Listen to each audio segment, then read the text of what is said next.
সবুজ আম এবং ফল এই তিনটি বিষয়ের মধ্যে কোন ভেনচিত্রের সাহায্যে প্রকাশ করা হবে।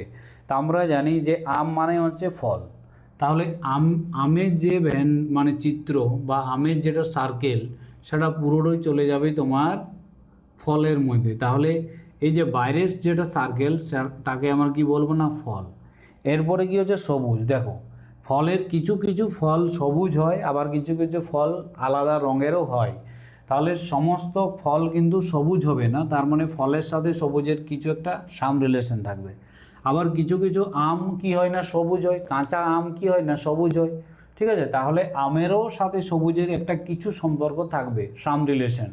তাহলে এখানে কি হবে না, সবুজের যেটা সার্কেল হবে সেটা এইভাবে হবে, মানে আমকেও কিছুটা টাচ করবে, ফলকেও টাচ করবে, এটা হলো সবুজ। ঠিক আছে, এটা হচ্ছে এক ধরনের কি না কালার। এবার সবুজ কালারে আদার্স কিছু ফল ছাড়া অন্য কিছু সবুজ হতে পারে, তার জন্য দেখো ফলের বাইরেও রয়েছে সবুজের সার্কেলটা।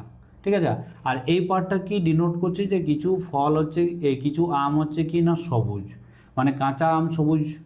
এবার কিছু ফল হচ্ছে সবুজ, আবার এই যে বাইরে যে এই যে আমের বাইরে যে ফলের যে অংশটুকু রয়েছে এটা হচ্ছে তোমার মানে সবুজ ছাড়া যে অন্যান্য যে কালারের ফল রয়েছে তাকে ডিনোট করছে।